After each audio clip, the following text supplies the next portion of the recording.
Welcome to Breaking the Barrier, a podcast focused on Western trailblazers who are breaking barriers both in and out of the arena. I'm your host, Rebel Sjeklocha. Today, I'm thrilled to welcome one of rodeo's most promising young talents. I'm visiting with Madison Outhier, an 18-year-old breakaway roping star. Thanks so much for joining us, Madison. Hi, thank you so much for having me. So, to start, why don't you tell us a little bit about your background and when you knew that rodeo was something you really wanted to pursue? Both of my parents have always been in the horse industries, and my dad was actually a professional rodeo cowboy. He was a 4-time Wrangler National Finals saddle bronc rider, and then he also was a 2-time Linderman Award winner in the PRCA. So he was definitely always still rodeoing while I was younger, and that's why I was mainly around rodeo. My mother was actually a professional polo player. I also got to always be around that side of the industry. She was actually the number 1 ranked woman player a couple years ago when she stepped down and retired, kind of. And so just to have kind of the best of both worlds, even today, I play a little bit of polo. So to have the best of both worlds of coaches and horsemanship from both of them is so amazing. And also another big part of my life that involves horses is our family started LA Waters Quarter Horses when in the 60s. And it's a breeding program that we have now in Utopia, Texas that my grandparents started. And so horses have just been a huge part of my life forever. And I've been on horseback before I could even walk and doing lead line. Rodeo has kind of been the one that I've taken to the most, and especially in the past couple years with my most recent successes and with how big breakaway has gotten. Definitely my main focus is on rodeo, but I also play polo too. So it's awesome to get to do both things and, have the support from my family that I do with the amazing horses we have. Absolutely. So you have a very impressive rodeo resume and are coming off some fresh wins, but I also want to give listeners a chance to get to know Madison Outhier, the individual behind Madison Outhier, the breakaway roper. But we can't ignore that you're just coming off a fresh win at AT&T Stadium at the Women's Rodeo World Championships, where you walked away the champion breakaway roper. First of all, congratulations. But that's not a place you're totally unfamiliar with, being the first ever women's breakaway roping champion, also at the American. Talk about those experiences, what they were like for you, and how they've impacted you and your family. Oh, both experiences were just so amazing. The first time, getting to go to AT&T Stadium in the American last year I was just blown away with the hospitality we got as athletes there, and the whole experience. It was amazing. And then again this year at the American, and then now at this PBR World Finals with the WCRA Women's World Championship Finals every time I go there, it's so cool. And they always ask me, are you nervous, when you're roping there? But I think my nerves just go out the window every time I rope there because I'm just so excited to be in that arena. It's, huge props to the WCRA, the PBR, and the American for giving us the opportunity to be in that stadium. It's unreal and definitely a once in a lifetime opportunity that I'm thankful to have had a couple times now. So I don't think all of my wins even have still sunk in yet in that arena. I've just been pretty lucky to have roped good enough to qualify through the semifinals of the American and then also through the long process of qualifying to the Women's Rodeo World Championship this last week. And then to finish it off there, roping good was just, a bonus and so awesome. It's definitely impacted our family a lot. I've been lucky to have a lot more sponsorship opportunities, able to have people know my name now is pretty cool. I've been able to do a couple roping schools now because of it. Just getting messages across social media about how little girls are kind of looking up to me is probably the coolest part about it all. I don't know if I am worthy of that, but it's pretty awesome to get to hear those comments and, to just be in that position to be where I am. It's pretty cool to be at this level, and I'm just very thankful again to my parents and everybody that supports me, and I couldn't do it without them. Absolutely. So you kind of alluded to this a little bit, but there are a lot of women, young and old alike, that are looking at you and finding inspiration through you. What advice would you give someone looking to take a leap of faith, whether it be in rodeo or anything else for that matter? Oh, I think 100%, just I never thought that I'd be where I am today 2 years ago. I think with hard work, you can do anything. I mean, I have had a lot of days that I wanted to not practice. I go to public school, and I've always played varsity basketball my whole high school career, so I wouldn't get home until 6 o'clock every night from school in the winter, and it's dark and cold, and every day my dad and I would be out there practicing with the arena lights on, roping. And I think that, just with dedication and hard work, you can achieve anything you want. And like my dad said, you got to come with your wins with humbleness. You have to be humble through it all too. So once you do achieve those goals, still stay the same person and keep working hard. That's what after the American last year, I think I roped more than I ever had. And I think that's why I got the opportunity to be where I was this past weekend. Just continue to work hard. And even when you accomplish your goals, set higher ones, because you'll be able to achieve them if you keep working hard. You're 18 in high school, managing a bunch of different responsibilities, and I guess your schedule looks much different from other high school students. How do you manage your time and keep yourself from getting burnt out? So it has been pretty hectic schedule all throughout my high school career. Like I said, I go to public school, which is unlike most of my rodeo friends. They do go to homeschool, most of them. So I am a little bit different on that. I go to public school, and I have played varsity basketball the past 3 years in high school. And so that's been a huge time commitment, but it's been awesome. And I love team sports, and I think that's why I take to polo so much, because it involves the horses from rodeo, but also the team sport part of basketball. This year, I've actually stepped down from playing basketball. I'm not playing basketball this year just because I'm a senior, and I get off period at the end of the day that I wouldn't have if I played basketball. So it just gives me a little bit more time to come home and ride all my horses. And so my day still is pretty full. I get home and I'm able to ride a lot more horses. So I usually start with my polo horses. My mom and I ride them, and I have between 5 and 6 polo horses going during the season. And so also practicing polo, it's just like rodeo. You got to practice, not only keep your horses in shape, but do a lot of practicing with that. And I just got done with a big season here in Houston, Texas. The seasons here are spring and fall, and so I was on a club team during this fall, and we did really good. And then I also was on a big team at the end of the season called the Texas Women's Open Polo Championship. And so my mom and I had helped put that team together about 6 months ago, and it was a big deal. And at the time, we knew about the Women's World Championship for the WCRA rodeo, but it was scheduled to be in Vegas at the South Point a week before. Well, whenever that got canceled and moved to Arlington and Fort Worth, it got moved a week forward. So it was over the top of this huge polo tournament that I was playing in. And I actually wasn't even going to get to compete at the WCRA because of it. I had already made it to the WCRA Women's World Championship, but I had committed so much to this team, and my mom and I were really excited about it. So anyway, my dad ended up taking me up there on my off day, and I had a game the next day. So we were like, even if I did good at the WCRA, we'd have to come home. Well, my dad's like, after I did good, my dad's like, well, I think we'll just try and work it out. You need to stay here and rope for 60,000. Yes. And so I roped on Thursday at 2 o'clock in Fort Worth, and I had a game at 3:30 in Houston, Texas for the second game of our big polo tournament. We had won our first one, and if we won the second one, we got to go to the finals. And so I did great at Fort Worth. I made it to the top 24 round, then the top 12 round, and then I made it all the way to the top 6 round, which was where we got to go to AT&T Stadium on Sunday. So I qualified all the way through and had a great time.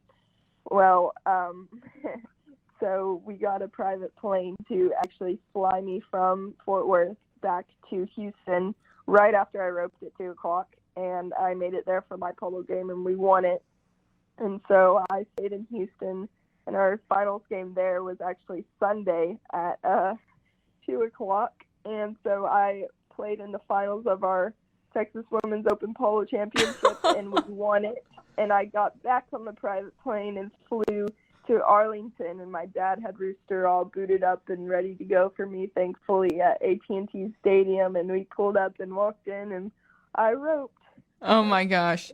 Lots of coordination that I don't think people think about with so many irons in the fire. But how would you say that, you know, your polo career influences your rodeo and vice versa? Polo's completely different. You know, you ride in a English saddle, and it's a lot different horsemanship skills. But I think that my polo, you know, career has helped my rodeo so much with just being able to ride better and to know, you know, how different horses feel, because you're not going to be on the same horse every time in rodeo. I mean, yes, I ride my main one at 99% of the places, but, you know, sometimes I'll have to get on the backup one, or sometimes, you know, we have to change something up and whatever. So I think that the combination, I mean, the more you're on a horse's back, the more you're going to improve your horsemanship skills and just get better and better at it. So I think,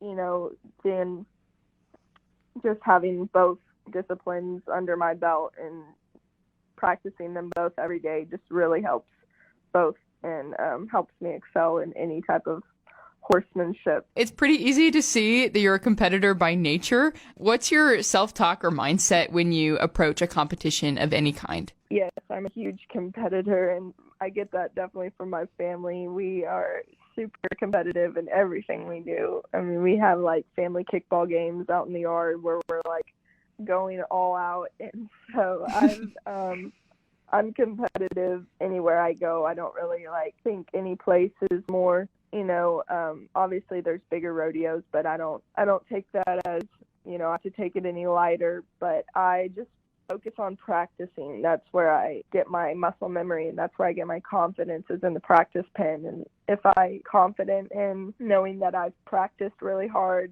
for the past week or whatever leading up to the competition, I'm feeling good, my horse is good, I know what both of us are capable of doing. I just kind of, you know, reside in the fact that whatever's going to happen is going to happen, but I'm going to try my best, and I'm confident in myself and confident in my horse enough that we'll do well. And so I kind of just try and have not a cocky at all, but confident mindset. I think there's a fine line between cocky and confident. I just try and remain confident. I can tell, like, whenever I'm starting to, like, if I miss or something, and I'm starting to have a less confident outlook on it, you know, I'm a little worried before I walk in the box or something, I'm looking at the negatives of what could happen, then that's usually when I don't perform to my best. So I think that having a set game plan every time and working on that execution at home for your game plan is key in keeping your confidence up. So you've mentioned your parents multiple times throughout the interview, and they're both very accomplished in their own right. Do you feel any pressure to live up to their legacies through your own career? My parents do a pretty good job. They're not too hard on me if I have a bad day every once in a while, so I don't think they're the ones putting too much pressure on me. My dad is actually been pretty tough on me in my life on rodeo, just because he wants me to perform and do my best. I honestly get more of a confidence boost from them being in my corner, you know, and having the accomplishments they do. It's just awesome to have such prestigious parents, and they want me to win just as much as I do, which is awesome. So I don't really feel any external pressure from their accomplishments. More just it's really cool and awesome to have them there, and it, I guess, probably helps me listen to them more, because I'm like, oh yeah, they're probably right. Awesome to have them in your corner. So we're really at this threshold in rodeo where more and more opportunities are being made for female competitors, specifically breakaway ropers. How does it feel to be right at the brink of your career and also at the brink of this new era for breakaway roping? Oh, I'm so grateful for this time that we're in, and to be at the rise of my career at this time. I mean, I give full credit to the girls before me that I've gotten quite close with, like Larry Guy and Jackie Crawford, JJ Hampson, Kelsey Chase. I mean, all those girls have been working so hard at this event for the past few decades, even some of them. And so, just to see their hard work pay off is, I know, so fulfilling to them, and they're rooting for us younger kids just as much as they are for themselves, just because they know, they're so excited for this event to be where it's at now, and to excel at this level is so amazing. And never before really have you been able to make a great living being a female roper in the rodeo industry, and now we're given that opportunity. And I think these little girls are, looking up to breakaway ropers because they're aspiring to be in the career of this and make a living doing this, and they're able to do that now. So it's so cool to be in the process of seeing it come up and starting to be added in pro rodeos. I wasn't old enough to make the NFR this year, but to just see that, the breakaway being able to be included in the NFR this year, it's amazing. And I'm so grateful to be in the mix of it all and be up for this money and roping to my full potential at this time because of the great opportunities we're given. And I know in probably another decade when I'm older, but these little girls are going to be in my position, and they're going to be hopefully and probably roping for this amount of money and more. And it's just so awesome to think about and to watch and to be a part of. So I have to ask, take rodeo out of the picture for a second. How would you describe yourself, your spirit, or your strengths, or any of that to anyone who didn't know you or about your success? I'd say I'm extremely self-motivated. If I want to do something, I don't really need somebody to tell me that I need to work for it to go do it. I'm really interested in the business world, and I want to have a good either side career in that, or kind of whatever I want to do in the future with that. I don't know, but I want to I'm just really intrigued by education and expanding my knowledge all the time. And I think I get that mainly from my grandpa and my mother's father, and he's the smartest man there is. So I try and carry myself that way, that not, like I said, I've never tried to be cocky, but just to want to gain knowledge all the time and know that you can learn something from everybody. I'd call myself very motivated. You're in your senior year. What's next for you in terms of college or your next steps in rodeo? Just got accepted into Texas A&M University and into their business school, so I'm really excited about that. I've talked to the rodeo coach there, and I have a scholarship opportunity for that as well. And so I'm super excited about that. I'm pretty sure that's the route I will go for college and for college rodeo. Other than that, I think, kind of the same rodeos I've been going to this past year. We have some big ones coming up during the NFR that are like the junior NFR, and a bunch of ropings that I've worked to qualify for all year. And then the Junior American coming up next year. Been involved with polo, but I don't think I will play polo in college. They do have polo in college, but I believe I'll just be focusing on my education and rodeo careers.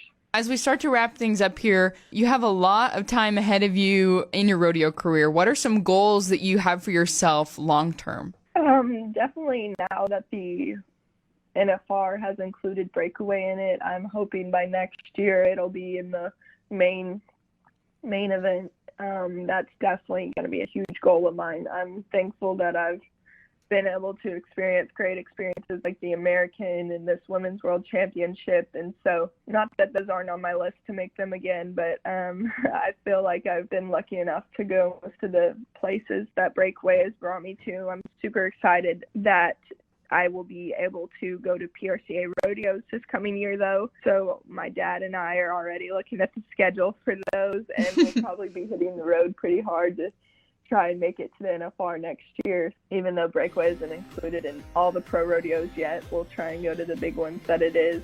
Awesome. Well, thank you so much, Madison, for sitting down with us, and we certainly wish you the best of luck down the road.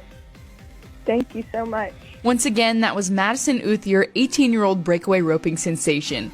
I should add that since this recording, Madison has had even more rodeo success, including winning the Junior NFR held in Fort Worth, Texas this past December. I'm Rebel Sjeklocha, and you're listening to the Breaking the Barrier podcast presented by the Rural Radio Network.